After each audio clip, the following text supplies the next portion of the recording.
पहला नंबर इनका नहीं आएगा क्योंकि तो घर के हैं, इनको बाद में दिया जाएगा। जब मेहमान आते हैं तो पहले मिठाई मेहमान को देते हैं ना, बाद में तुमको देते हैं, वैसा ही होता है।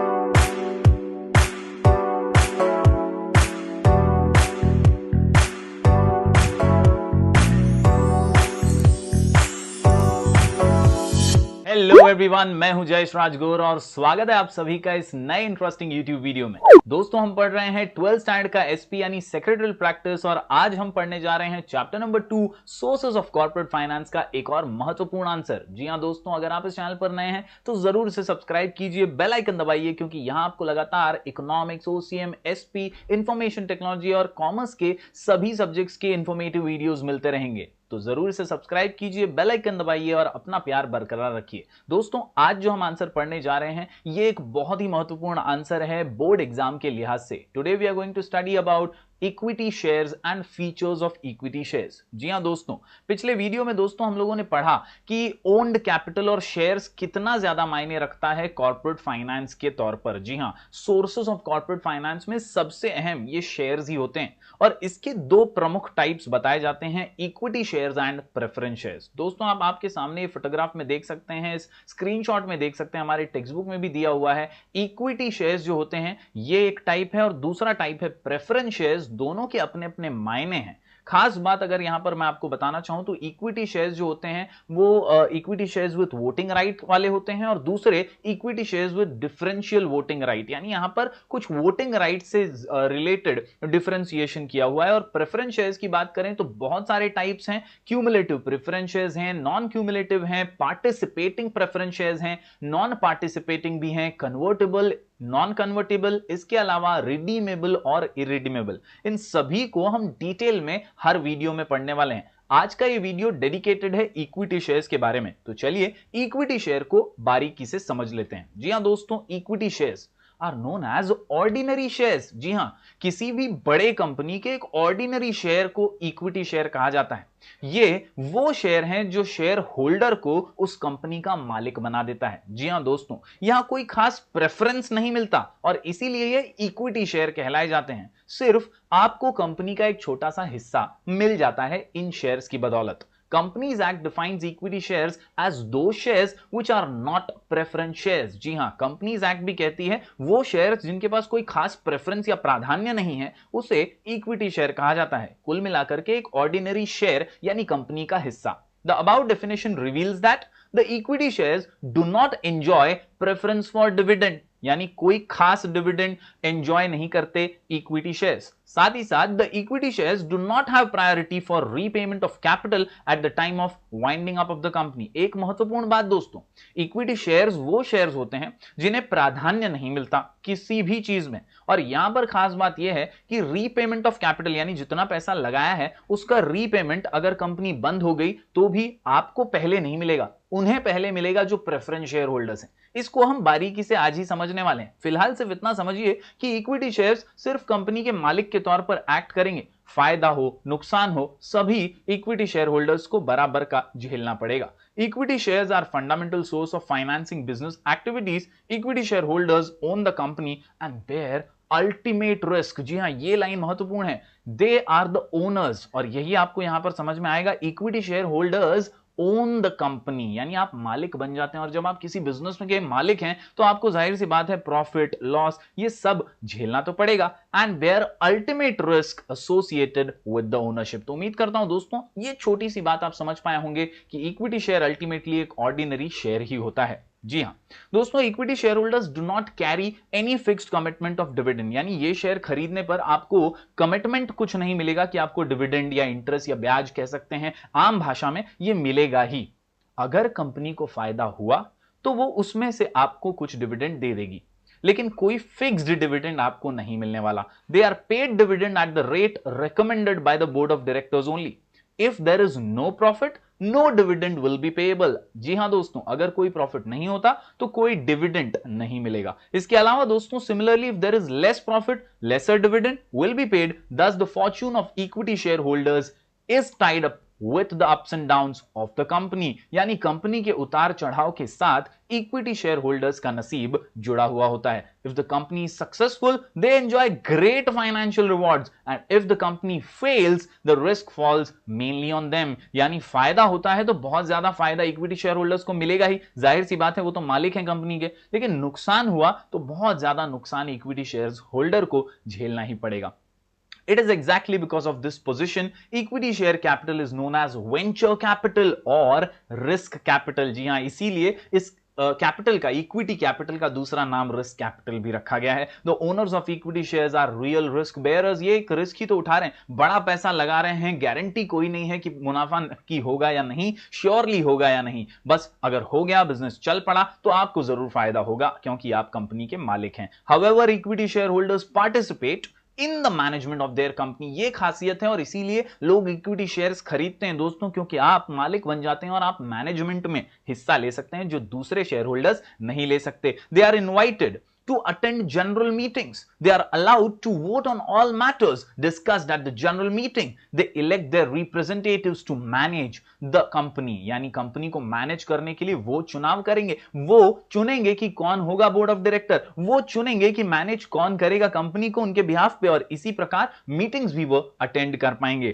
They elect their representatives to manage the company. Equity shareholders are thus real owners of the company. तो उम्मीद करता हूं दोस्तों इक्विटी शेयर होल्डर का एक शॉर्ट और ब्रीफ आइडिया आपको आ ही गया होगा. चलिए अब इन्हें डिटेल में समझते हैं फीचर्स ऑफ इक्विटी शेयर्स के जरिए. तो दोस्तों बात जब करते हैं फीचर्स ऑफ इक्विटी शेयर्स की, तो कुल मिलाकर के 13 पॉइंट्स का आंसर है, और इस आंसर को आसानी से समझने के लिए, लिख करके प्रैक्टिस करने के लिए और दिमाग में परमानेंट फिट करने के लिए हमारा शॉर्ट कोड है नो प्रेफरेंस. जी हां दोस्तों, नो प्रेफरेंस. क्वेश्चन का नाम है फीचर्स ऑफ इक्विटी शेयर्स और आंसर का नाम नो प्रेफरेंस. जी हां दोस्तों, स्वभाव में ही सब कुछ है. इक्विटी शेयर्स का स्वभाव ही है कि इसको कोई प्रेफरेंस नहीं देता, कोई तवज्जो नहीं देता, कोई अहमियत नहीं देता, लेकिन है तो ये मालिक, है तो ये ओनर, प्रॉफिट में इनका तो हिस्सा होगा ही, लॉस में भी होगा, और इसीलिए there is no preference to equity share. और हमारा शॉर्ट कोड भी यही कहता है. 13 पॉइंट्स का ये आंसर, आंसर का नाम no preference. No preferential rights,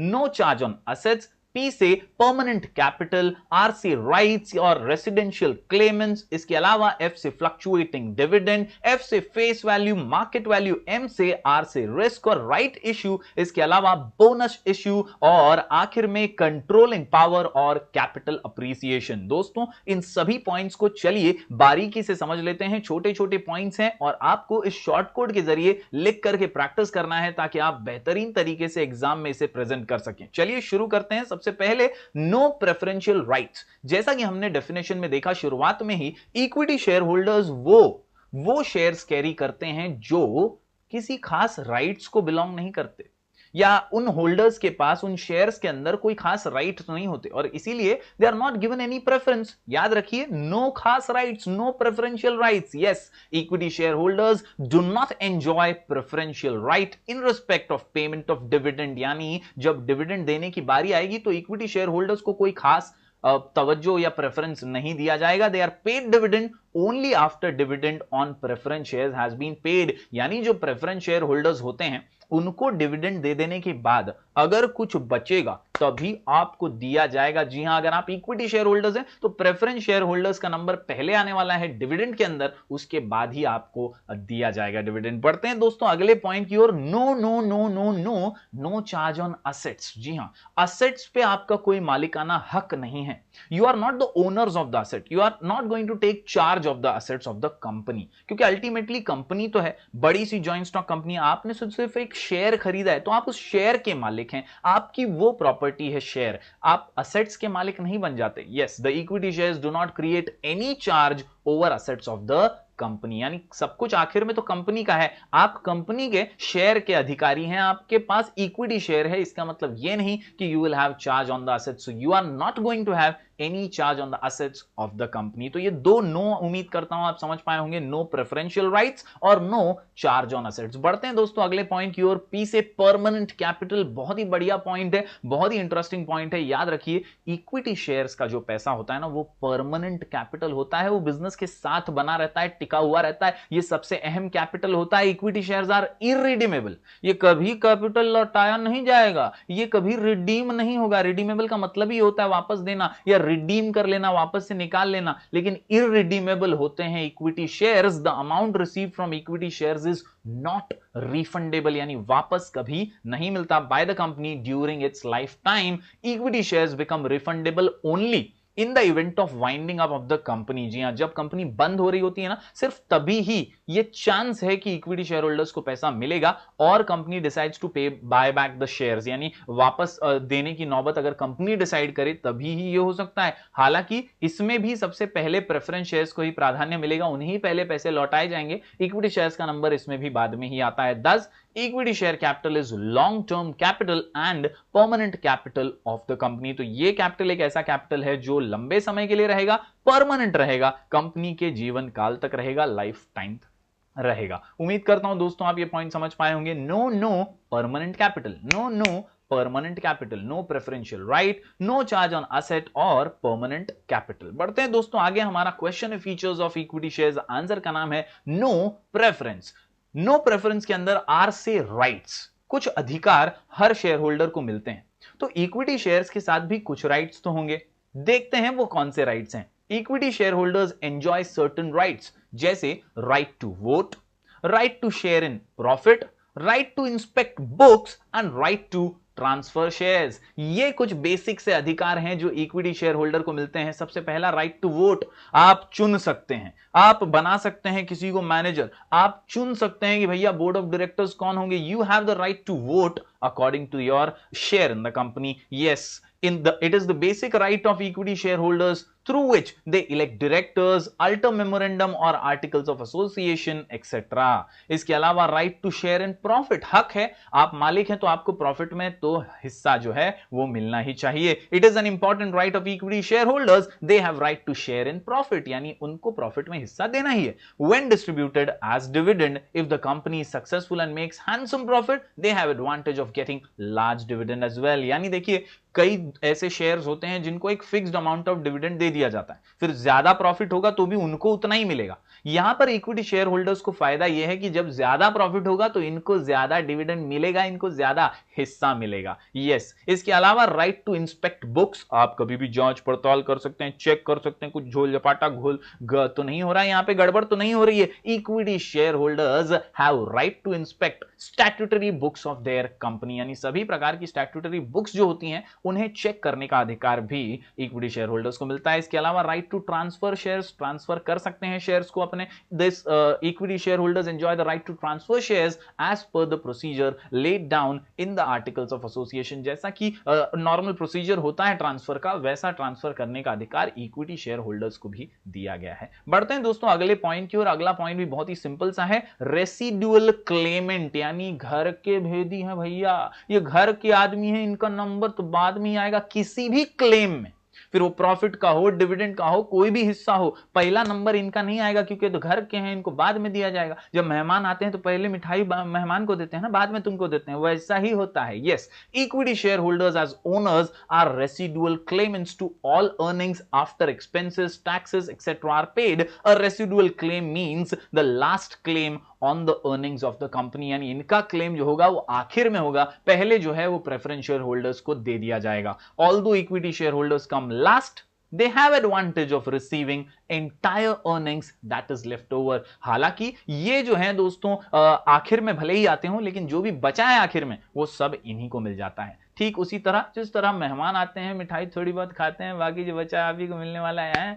तो यही बात है यहां पर रेसिडुअल क्लेमेंट में। बढ़ते हैं दोस्तों आगे। अगला पॉइंट जो है वो है फ्लक्चुएटिंग डिविडेंड। यहां पर कोई फिक्स्ड अमाउंट तय नहीं होता। कई ऐसे केसेस होते हैं जहां पर प्रेफरेंस शेयर होल्डर्स को एक फिक्स्ड अमाउंट ऑफ डिविडेंड मिल जाता है, लेकिन इक्विटी शेयर्स के केस में ऐसा नहीं होता। इनको ज्यादा प्रॉफिट मिलने पर ज्यादा डिविडेंड मिल सकता है, कम प्रॉफिट होने पर कम डिविडेंड मिल सकता है और प्रॉफिट नहीं होगा तो डिविडेंड नहीं मिलेगा। Yes, equity shares do not have a fixed rate of dividend, the rate of dividend depends upon amount of profit earned by the company. If company earns more profit, the dividend is paid at a higher rate, यानी ज्यादा profit तो ज्यादा dividend मिलेगा।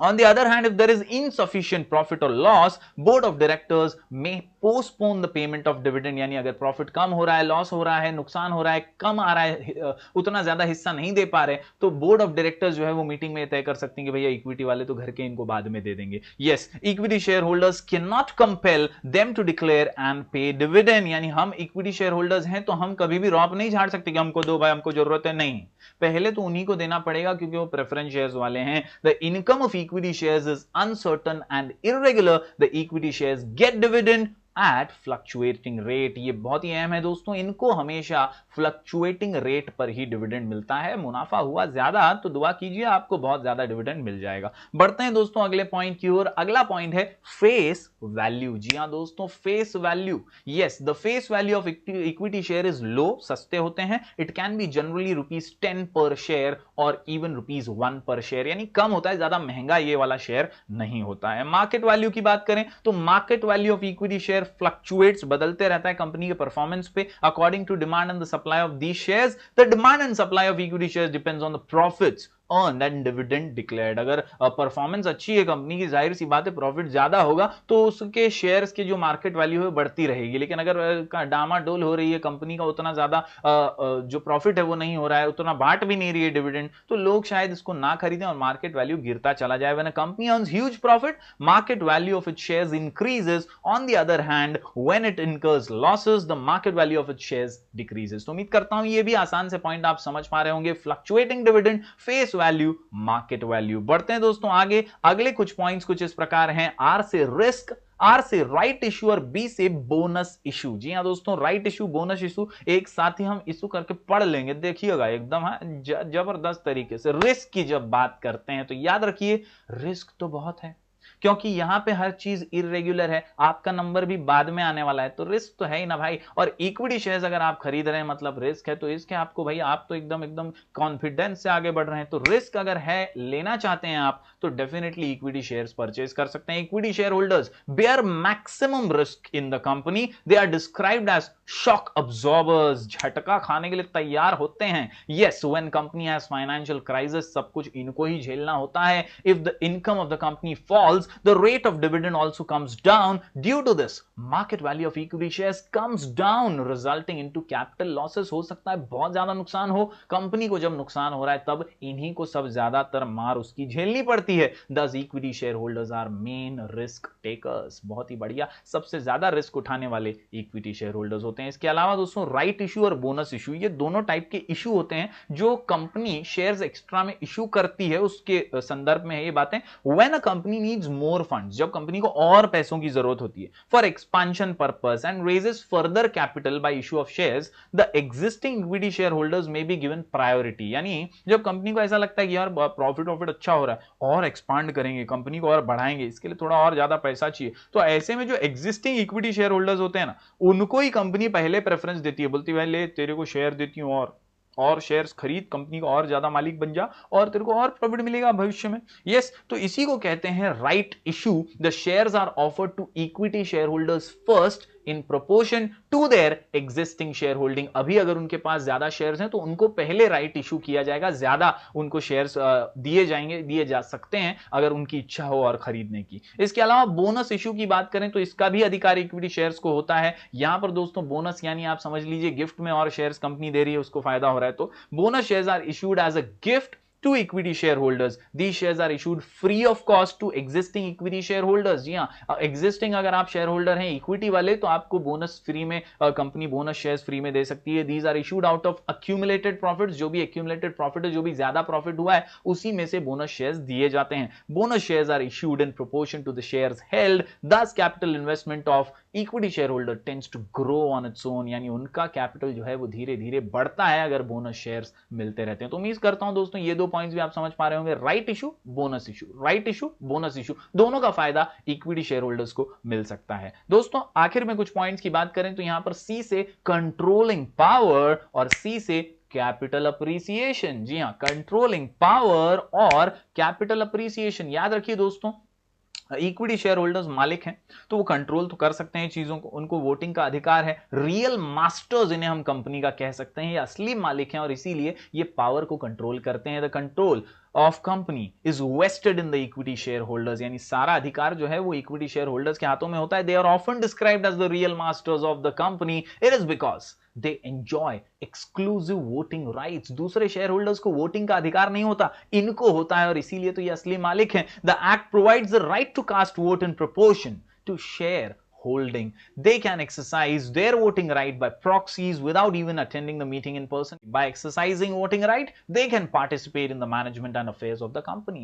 Voting right के जरिए ही तो ये management में हिस्सा ले सकेंगे, ये पार्टिसिपेट कर पाएंगे डिसीजन मेकिंग के अंदर। They elect their representative called as directors for management of the company, यानी यही चुनते हैं कौन डायरेक्ट करेगा कंपनी के अफेयर्स को, कौन कंपनी को आगे लेकर जाएगा, कौन कंपनी को चलाएगा, इनके वोटिंग से ही तो तय होता है। They are allowed to vote on all matters discussed at the general meeting, यानी कोई भी मीटिंग में मुद्दा हो उसके ऊपर ये अपनी राय देते हैं, ये वोटिंग भी कर सकते हैं। Yes, does equity share holders enjoy control over the company. बढ़ते हैं दोस्तों अगले पॉइंट की ओर, कैपिटल अप्रिसिएशन। इनका कैपिटल जो है ना, जो इन्होंने पैसा लगाया है ना, वो बढ़ता है, वो इंक्रीज होता है। Share capital appreciation takes place when market value of shares increases in the share market, profitability and prosperity of the company enhances reputation of the company in share market and it facilitates appreciation of market value of equity share। जैसा मैंने आपको बताया, company को अगर फायदा हो रहा है तो उसके शेयर्स का भाव बढ़ रहा है, उसकी मार्केट वैल्यू इंक्रीज हो रही है, इसी से तो कैपिटल इंक्रीज हो रहा है ना, इसी से तो जो लगाया हुआ पैसा है वो दिन दुगना रात चौगुना तरक्की कर रहा है। तो इसी को कहते हैं कैपिटल अप्रिसिएशन, जहां डाला हुआ पैसा, लगाया हुआ पैसा अप्रिशिएट हो रहा है, इंक्रीज हो रहा है। तो उम्मीद करता हूं दोस्तों ये सारे पॉइंट्स आप समझ पाए होंगे। क्वेश्चन का नाम फीचर्स ऑफ इक्विटी शेयर, जरूर लिख करके प्रैक्टिस कीजिएगा, ऐसे ही नहीं वरना आगे का पार्ट पीछे का सपाट हो जाएगा। याद रखिए नो प्रेफरेंस, याद रखिए नो प्रेफरेंस। क्वेश्चन का नाम features of equity shares, answer का नाम no preference, where no preferential right, no charge on assets, P से परमानेंट कैपिटल, आर से राइट्स और रेसिडेंशियल क्लेमेंट्स, इसके अलावा एफ से फ्लक्चुएटिंग डिविडेंड और फेस वैल्यू। यहां पर दोस्तों याद रखिए फेस वैल्यू के साथ ही market value, face value market value, face value market value, face value market value. इसके अलावा दोस्तों आर से रिस्क और राइट इश्यू, आगे बोनस इश्यू, इसके साथ ही right issue bonus issue, right issue bonus issue, और आखिर में controlling power and capital appreciation. उम्मीद करता हूं दोस्तों ये सारे पॉइंट्स आप लिख करके जरूर प्रैक्टिस करेंगे और इसी साथ हम आज का वीडियो यहां समाप्त करते हैं। तो दोस्तों हम मिलेंगे फिर एक बार कुछ और नए वीडियोस के साथ, तब तक के लिए do like share and subscribe.